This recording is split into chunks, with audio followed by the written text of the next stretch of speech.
Nah kemudian, nah bagaimana tentang doa? Apakah ada doa tertentu yang disunahkan dibaca ketika berbuka puasa? Nah, kalau kita lihat di dalam hadis yang ada di slide di situ, ada hadis dari Ibnu Umar. Kata Ibnu Umar bahwasanya Rasulullah SAW itu ida aftorokol, bahwasanya Rasulullah SAW itu apabila berbuka dia mengucapkan doa. Doanya apa? Zahabat dzama'u, yaitu zahabat telah hilang apa? Dzama'u, dahaga. Wabtalatil uruku, dan telah basah apa? Al uruku, kerongkongan. Wasabata al ajru, wasabata al ajru, dan mudah-mudahan tetap pahala insya Allah jika Allah menghendaki.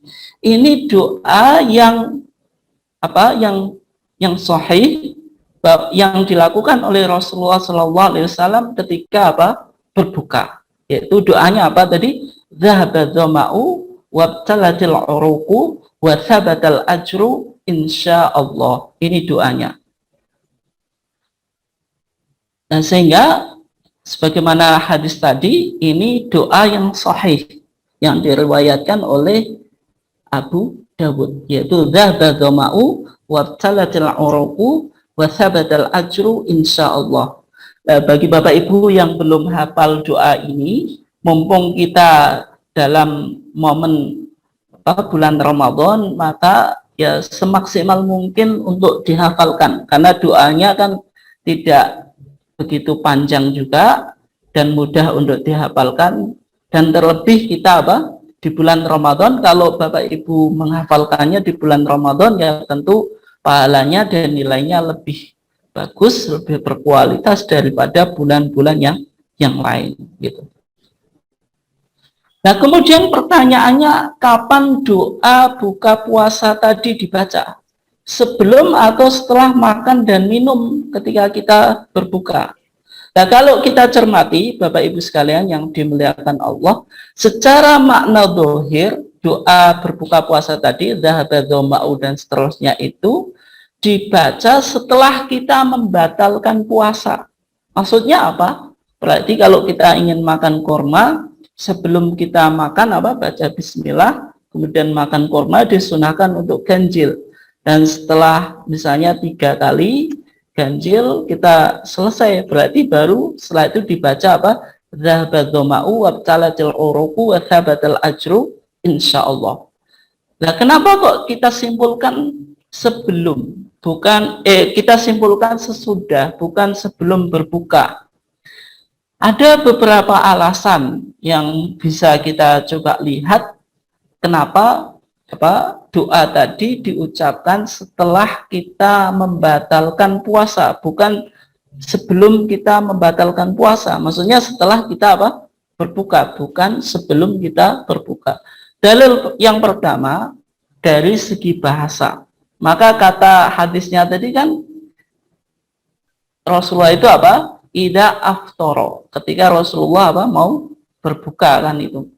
Nah, kalau kita perhatikan dari segi bahasa, aftoro itu kan fi'il madhi itu kata kerja lampau, atau dalam bahasa Inggris disebut simple past, yaitu kata kerja yang menunjukkan waktu yang pas atau waktu yang yang lampau. Maka dalam bahasa Indonesia kata kerja lampau atau fi'il madhi itu kan biasanya diartikan telah. Jadi ida aftara itu apabila telah berbuka.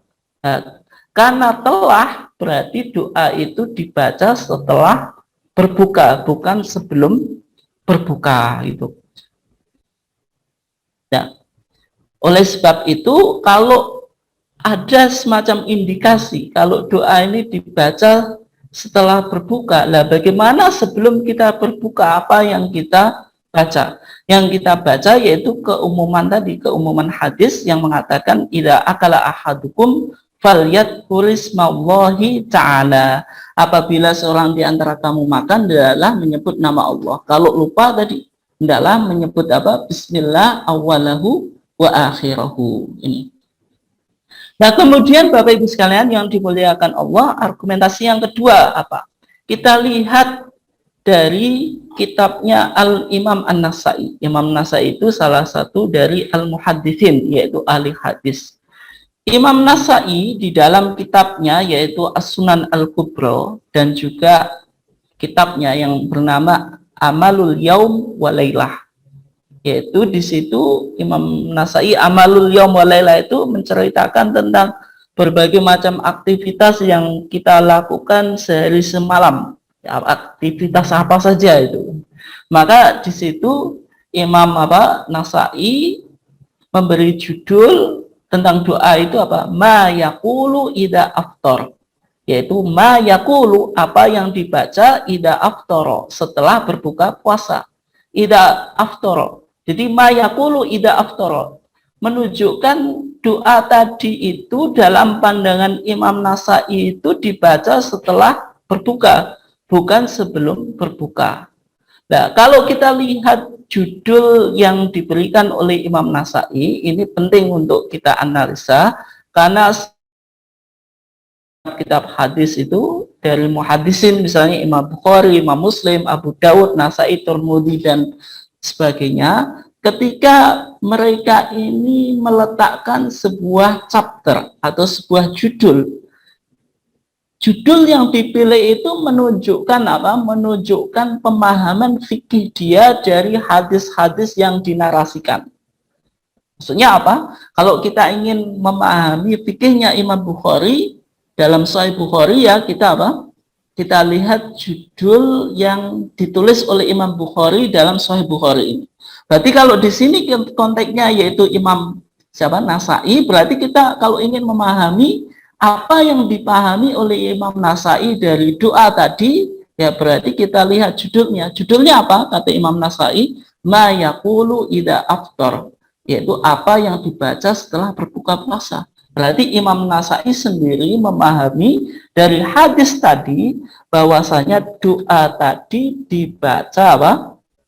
Setelah berbuka, bukan sebelum berbuka sebagaimana yang banyak dipraktekkan di masyarakat. Nah, kemudian kalau kita lihat di dalam fatwa tarjih, di dalam TJA, nanti Bapak Ibu sekalian bisa dicek di rumahnya. TJA itu apa? Bagi yang belum baru mengikuti kajian kampusmu, TJA itu singkatannya tanya jawab agama, yang berisi fatwa-fatwa majelis tarjih yang sekarang sudah terpublikasikan sebanyak 8 jilid. Jadi kalau kita lihat TJA di sini, kalau saya sebut TJA 4, berarti TJA volume 4 atau jilid 4 halaman 173.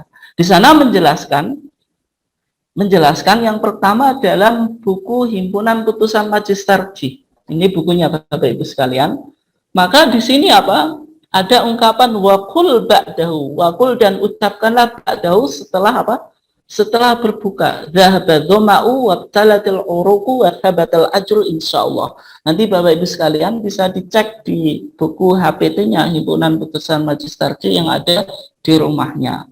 Maka di dalam putusan majelis tarjih tadi kan, bila terbenam matahari maka cepat-cepatlah berbuka dengan makan kurma. Bila tidak ada, minumlah air dan berdoalah sesudah itu. Jadi coba dilihat di sini, berdoalah wakul ba'dahu.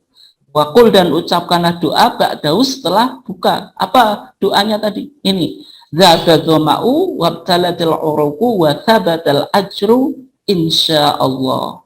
Jadi dalam pandangan majelis tarjih sendiri, bahwasanya doa yang sahih ini yaitu dzabadhama'u wabtalatil uruku wa tsabatal ajru insyaallah ini dibaca setelah kita selesai berbuka, bukan sebelum apa? Sebelum berbuka. Yang kedua tadi kita coba lihat analisa, dzaba telah hilang, apa adzama'u dahaga. Ya berarti kalau dahaga itu sudah hilang, berarti orang yang berpuasa tadi sudah apa? Berbuka. Kemudian wabtalatil uruku, dan telah segar. Apa al-uruku? Urat-urat. Nah, ini kan menunjukkan apa? Orang yang berbuka itu orang yang berpuasa itu sudah apa? Sudah berbuka. Dari segi redaksi Ini menunjukkan doa ini dibaca setelah berbuka, bukan sebelum berbuka. Nah, kemudian Bapak Ibu sekalian yang dimuliakan Allah, bagaimana dengan doa yang cukup populer di masyarakat? Ada sebuah doa yang bunyinya Allahumma laka sumtu wa bika amantu wa ala rizkika aftartu bi rahmatika ya arhamar rahimin. Allahumma ya Allah laka sumtu, bagi engkau aku berpuasa, wa bika amantu, dan bagi engkau aku beriman, wa ala rizkika aftartu, dan atas rizki engkau aku berbuka, bi rahmatika, dengan rahmatmu ya arhamar rahimin, wahai zat yang maha pengasih. Kalau kita lihat doa yang populer ini, meskipun doa ini sebenarnya ada beberapa tambahan dari redaksi hadis aslinya. Kalau kita coba lihat hadis aslinya di sini, ini hadis aslinya, yaitu diriwayatkan dari Mu'adz ibn Zuhroh. Ini Bapak Ibu sekalian ingat-ingat nama ini, karena nanti kita akan lakukan kritik sanad terhadap hadis ini. Kita coba uji bagaimana kualitas atau status hadisnya. Berarti kan di sini an Mu'adz ibn Zuhroh, ada Mu'adz ibn Zuhroh. Ini nanti siapa? Kita coba kaji. Annahu balaghahu, bahwasanya telah sampai kepadanya anna Nabi sallallahu alaihi wasallam kana idza aftar, bahwasanya Nabi sallallahu alaihi wasallam ketika berbuka itu mengucapkan Allahumma laka sumtu wa ala rizkika aftartu. Berarti cuma ini saja redaksinya dari Mu'adz ibn Zuhroh yang diriwayatkan oleh Abu Dawud dan Imam Baihaqi. Padahal di masyarakat tadi ada tambahnya Allahumma laka sumtu, ini ada di dalam hadisnya. Wa bika amantu, ini ada tambahan. Wa ala rizkika aftartu, ini ada hadis redaksi dalam hadis tadi. Bi rahmatika ya arhamar rahimin, ini ada tambahan juga. Nah, kalau kita lihat tentang kritik sanad dari hadis tadi, maka dari hadis Mu'adz ibn Zuhroh yang diriwayatkan oleh Abu Dawud dan Imam Baihaqi, maka dari sisi sanadnya ada dua kecacatan.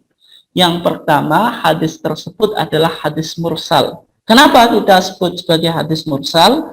Karena Mu'adz ibn Zuhroh adalah seorang tabi'in, bukan seorang sahabat. Maksudnya apa? Jadi kalau tabi'in, dia tidak pernah bertemu kepada Rasulullah.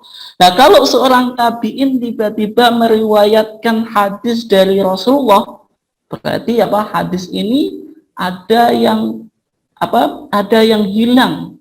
Ada seorang perawi yang disebut sakitun, gugur.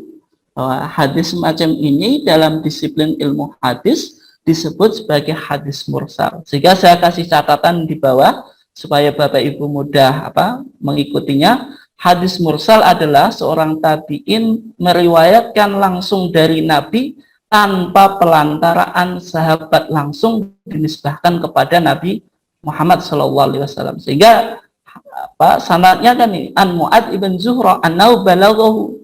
Mu'adz ibn Zuhroh ini tabi'in, seharusnya dia menyebutkan sahabi, seorang sahabat, tapi tiba-tiba langsung menyebut Nabi. Berarti ada perawi yang sakit, perawi yang gugur, yaitu seorang sahabat. Ini yang pertama.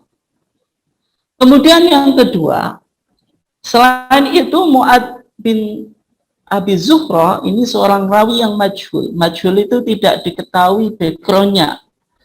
Seorang perawi yang tidak populer, tidak dikenal. Tidak ada yang meriwayatkan daripadanya kecuali Husain bin Abdurrahman. Sedang menurut Abu Hatim, ini seorang ulama jarah wa ta'dil. Jarah wa ta'dil itu disiplin ilmu hadis yang memberikan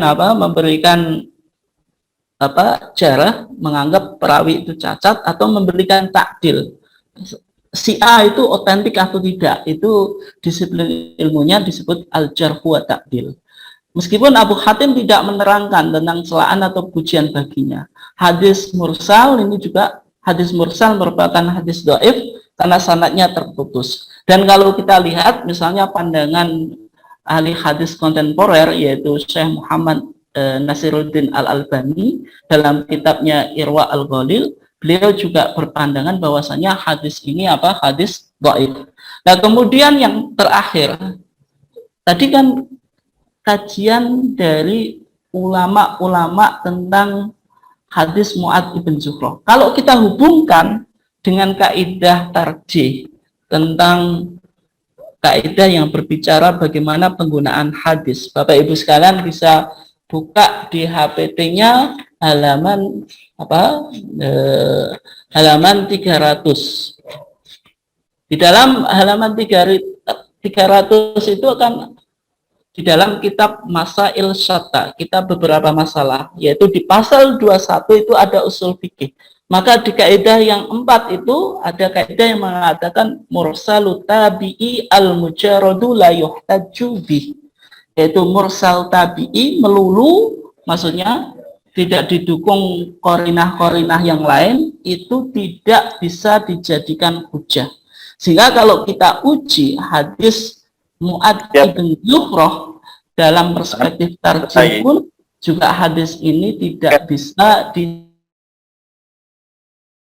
Ya, Bapak Ibu sekalian yang dimuliakan Allah, saya kira cukup untuk mengawali kajian kita, dan untuk selanjutnya saya kembalikan kepada host untuk membuka sesi tanya jawab dari Bapak dan Ibu sekalian yang dimuliakan Allah.